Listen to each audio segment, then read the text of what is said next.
One of the themes we've focused upon in the World of the Book exhibition this year is around the idea of the photo book in Australia. Now, the term photo book's a very recent term, which was really coined in the 21st century, but it's come to stand in for a whole historical series of books, predominantly around photographs. I mean, it's arguable in the sense that when Anna Atkins and Henry Fox Talbot, back in the 1840s, were using photography in books, they were creating, in fact, the world's first photo books. And in a sense, it's the question of what do we mean when we talk about a photo book?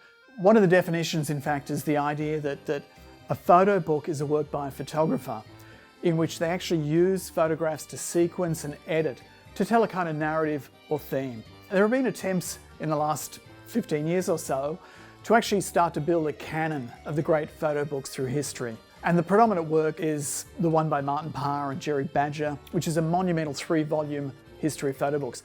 Now, Parr and Badger barely mention Australian photo books. In the last few years, an Australian photographer, Doug Spout, and his partner, Vicky Cooper, have started to actually create a list of what the key photo books are.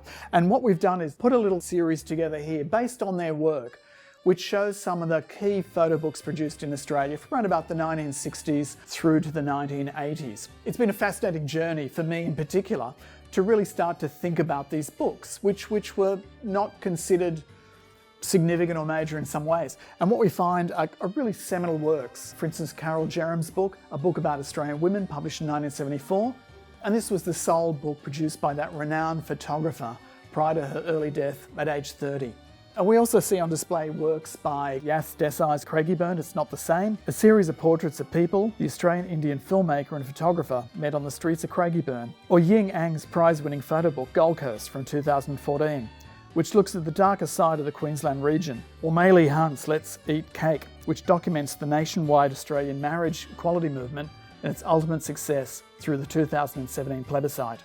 The library actively collects photo books today, both as a way of documenting what's being produced and published, because many of these are produced in very limited editions by the photographers, but also we want to capture something of the innovations and practices of this really exciting field of publishing and book history.